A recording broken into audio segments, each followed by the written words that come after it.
Dr. Ron Buda, and you have another achievement here. You've just completed a book. Yes. What's the name of it, Ron? The book is Footprints in Stone, Fossil Traces of Coal-Age Tetrapods. It's about the animals that left ancient animals that left their footprints in tidal mudflats that used to exist in our area. All right. We're excited about this new one, and I know the Mining Museum would love to get a copy of that, and I'll let her know that it's out. Oh, okay. Okay. Great. And the animals lived 300 million years ago, a little bit more than that, and the world was different, the landscape was different, even the night sky was different at the time. now this covers, will there be more than Walker County fossils or the tracks? Mostly they're found in Walker County. They're not really found in our area, nowhere else but in Walker County, especially in the Carbon Hill area and the Jasper area. And the book is about those areas. But you don't find them necessarily in Mississippi. You don't find them necessarily in Tennessee or Georgia. You find them in Alabama. So it's a special thing about Alabama. It turns out that in Alabama, the right coal seams are exposed near the surface, and they're coming above just one. The tracks are coming from just above one of those coal seams, and we got the right one. Ron, we know this takes a long time. How long has this book been in the making? I estimated 8.5 years. Oh. From the idea to the published book. And we owe the idea to Beth Motherwell, natural history editor of the UA Press, for suggesting the idea. But it still took a long time to do it. It was fun. It was interesting. I enjoyed it. I'm not a geologist. I'm a professional astronomer, but I easily related to it. I felt like I easily fitted into the subject. Well, you're just a major cog in this because Walker County owes it to you. You have really come out there, and this was more or less a hobby, paleontology, isn't it? Well, in the mid-'90s, it was something I wanted to do with I was trying to think of something I could do with my daughter, who was only 6, something that we could do together outdoors, and I thought about rock collecting. It wouldn't matter if it was cloudy or raining, but as an astronomer, if it's cloudy, you can't do anything. But I wanted to do something that I could go outdoors and it wouldn't matter if it was perfectly clear.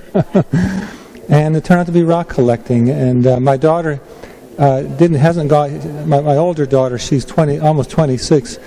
She's interested in biology, but modern animals. But nevertheless, maybe taking her out to the fossil sites, helped get her interested in biology. Well, what is the older daughter's name, Ron? Sarah. And how about the younger one? Her name is Katie. Okay. And Katie is a college student here now. She just started. I just can't believe that you and Debbie, now your lovely Debbie, she goes along with this, and she has...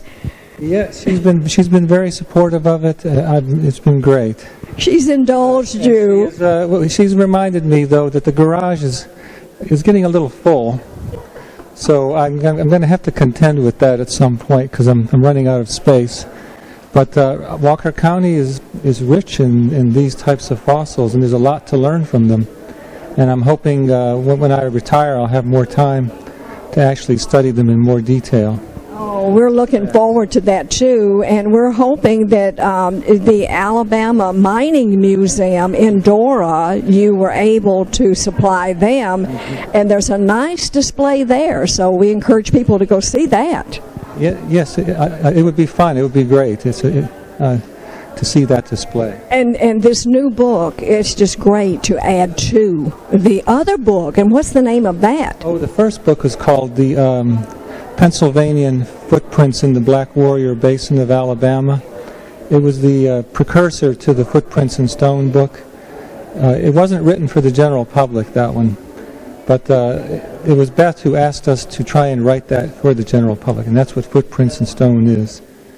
But the first book, the Pennsylvanian Footprints book, came out in 2005, and Well, I've enjoyed that, but maybe this one will be, it won't be so much over my head, right? It won't, no. It even has a chapter on the astronomical implications of the age of the site, because 313 million years is an astronomical time scale. In that amount of time, the sun orbits around the center of the Milky Way more than once. That's a huge, huge change in position of the sun, and it's fun. I always enjoy trying to contemplate what you might see if you could go back to that time. So there's a chapter in the book for fun about what the night sky might look like if you were to go back to that time, because the sky would surely be totally different. And I can imagine all sorts of things that we would see that we can't see right now.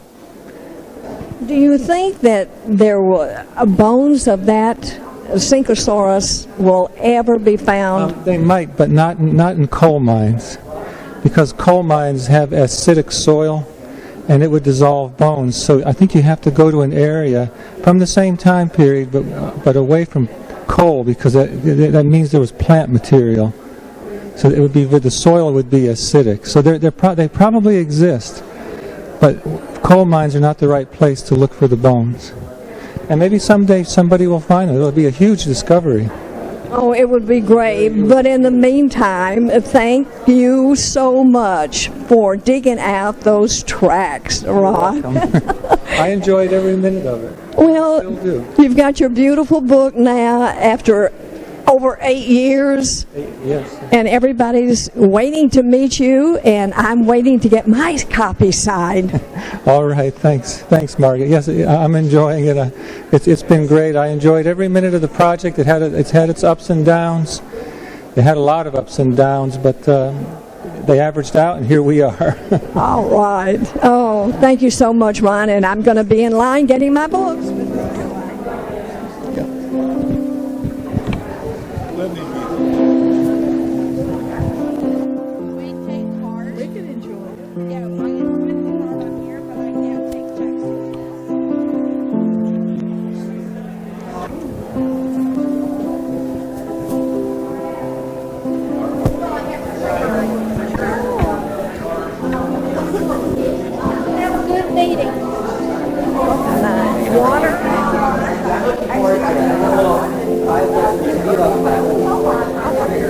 All right, Ron, ready for that autograph.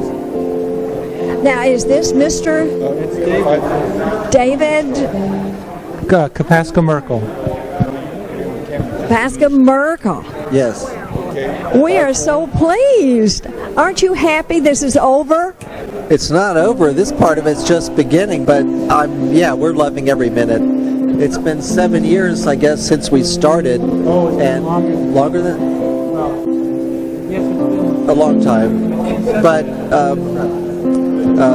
we've enjoyed it, and I think the book came out really well. I love the way Oh, well, it's beautiful. I can't wait to start reading it. I hope you enjoy it when you read it.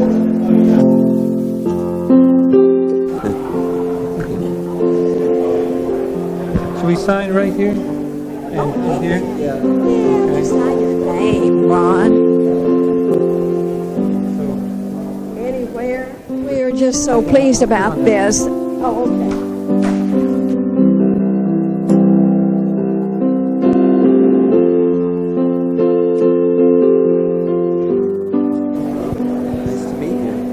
It's wonderful to meet you. So happy that, I've told Ron, so happy that you have the passion, the interest, the passion to do this. This is wonderful.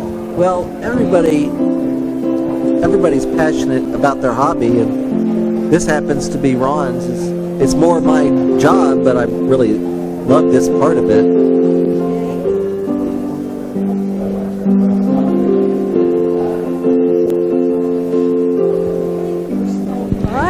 We're just so pleased about this. I'm hoping, Ron, that maybe I haven't talked to the high school yet, especially in Carbon Hill. I'm hoping that they will have some space and you will be able to bring out some things. I'd love to. I would love to speak in Carbon Hill. They need to know more about this. I'd love to do that. He was a licensed professional geologist named Stephen C. Minkin, and he saw these tracks and he realized that there was potential for new knowledge to come out of them, and he insisted that the group members, the members of the amateur collecting group, come together, and he came up with the idea of something that later became known as a track meet, because tracks are known as trace fossils. They're preserved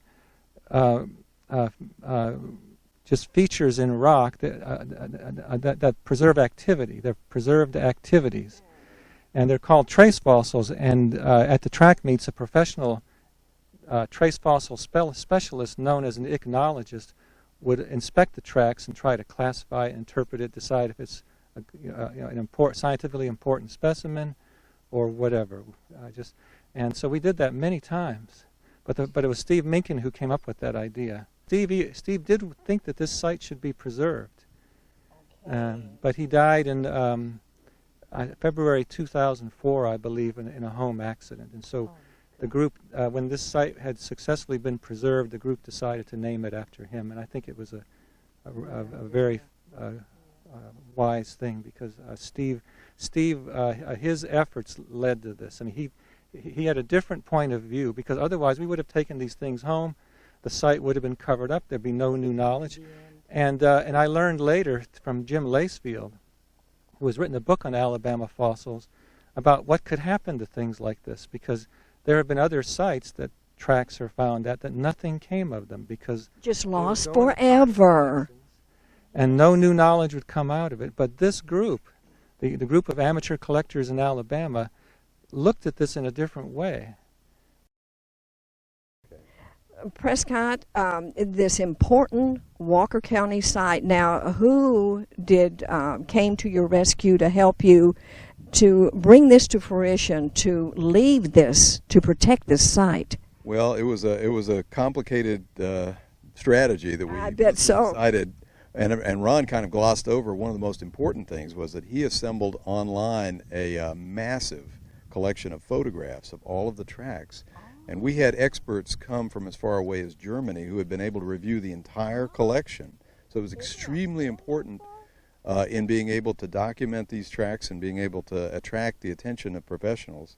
And secondly, the media was very helpful. One of the professionals who was involved put this out on the PaleoNet, which is a network of professional fossil experts that is monitored by the media. And then the big problem was that, as you may know, surface coal mines have to be reclaimed by law now. Prior to 1977, there was basically no requirement, and a lot of companies didn't do that, and so there are a lot of unreclaimed coal mines in the state and elsewhere. But since 1977, it's very carefully regulated, and it's very difficult to escape that. So we had this world-class fossil site, which turns out to be the largest collection of tracks, produced the largest collection of tracks in the world from this age, that was going to be reclaimed and turned into a cow pasture because of the law, which is a good law, but you have to make exceptions when there's a need. So anyway, we really struggled to try to figure out how we could do that, and finally the State Department of Conservation and Natural Resources, Jim Griggs was the commissioner at that time, agreed to take the land under their protection, and it's one of the state holdings now. And we're here because we've signed an agreement with them, and they trust us to bring in and keep track of the fossils that come out and make sure that the important ones find their way into museums. And we bring educational groups in all the time. So, well, Prescott, can you name a few of the people that were instrumental in helping you accomplish this? Well, Ron has already mentioned Steve Minkin, who was sort of the prime mover in our group. But we met with people in the press, the people from the Mountain Eagle, the Jasper Mountain Eagle. Yes. We also met with Congressman Adderholt, and he actually visited the site, and he was very supportive.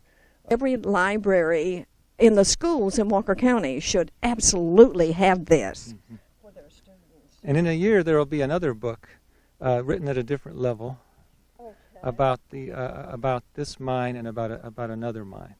Oh, about the Carbon Hill material. Now that's close to my heart because that piqued my interest. As I told Ron, in 1981, Martha Pennington wrote a book about Walker County, and she just mentioned on the first page all the towns in Walker County were mentioned.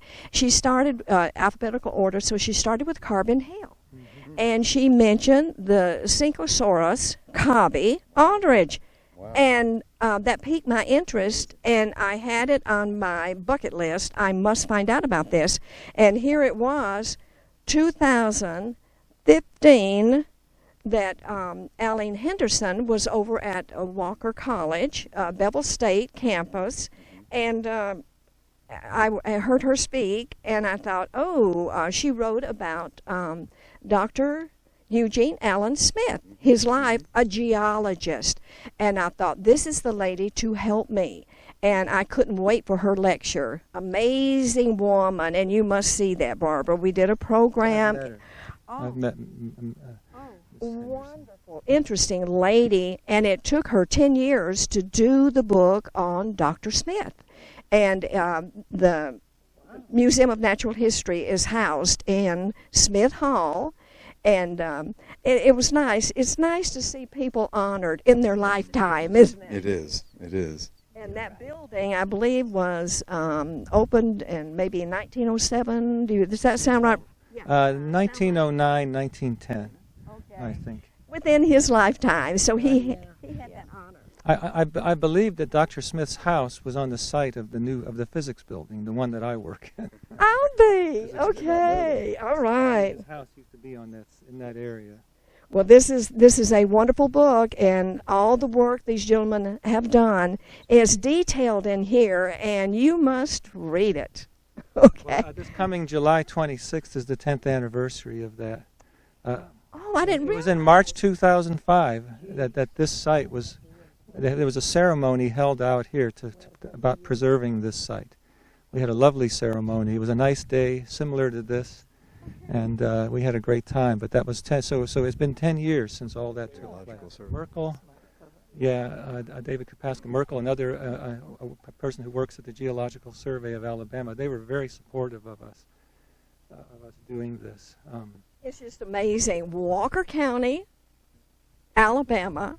And we are world famous in the world, a world of fossils. I believe so. These fossils there's a lot to learn from studying these fossils. Many members of the Amateur Fossil Society, the BPS, the Birmingham Society, which became known as the Alabama Paleo Society in late 2002, they have donated many specimens to the McWane Science Center and the Alabama Museum of Natural History. There's a collection of these fossils also at the Smithsonian. They've accepted a sort of a collection of all the different types of tracks and plants, and also at the New Mexico Museum of Natural History. Yeah. We are world famous right here in Walker County. One of the main reasons why this is so important is that you find footprints of early reptiles here. And this site is dated at 313 million years old, and that's a Paleozoic era. It's during the Paleozoic era, and the dinosaurs lived during the Mesozoic era, which is more recent. The animals that lived here were walking on these mud flats 60 to 80 million years before there were any. Prior to the dinosaurs. Prior to the dinosaurs. This is so exciting for the people of Walker County. This is something to be extremely proud of. Footprints in Stone is more of a story. It also updates our knowledge on the tracks compared to what we talk about in that one.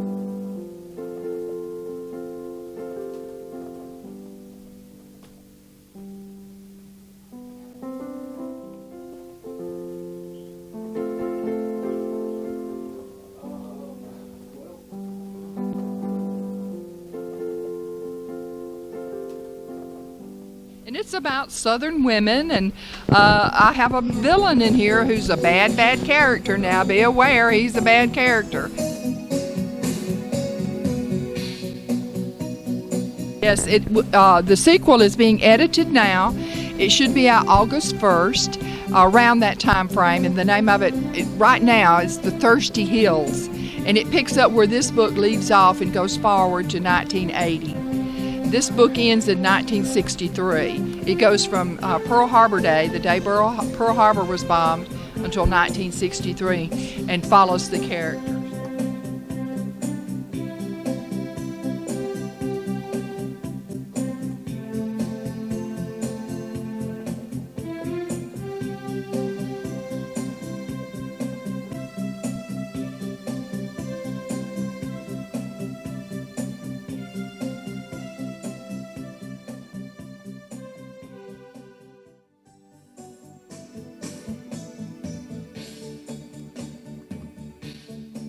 We were reminded this was National Library Month, and we still want to do something on Carl Elliott. There's the Carl Elliott Regional Library System, and we want to do more to honor Carl Elliott.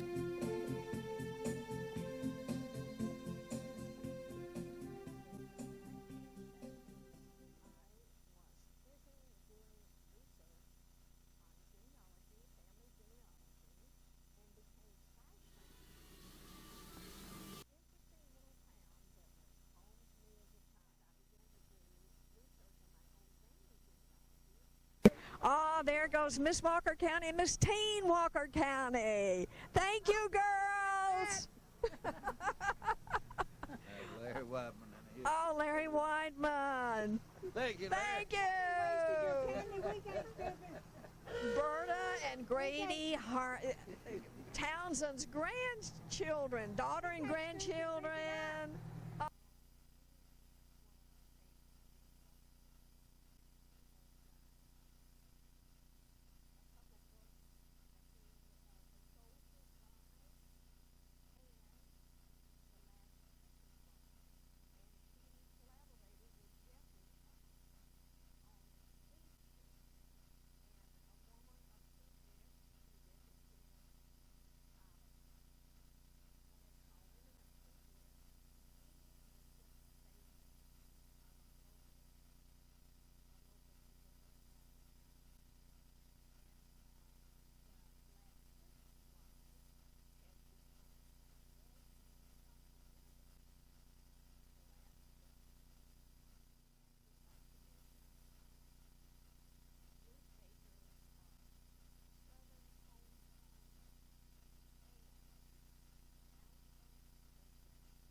This award that he got, the Distinguished Service Medal, the Army's highest award for extraordinary achievement in positions of great responsibility, Colonel O'Meary is one of only 6 persons below general officer grade to receive this high award since it was authorized by an act of Congress in 1918.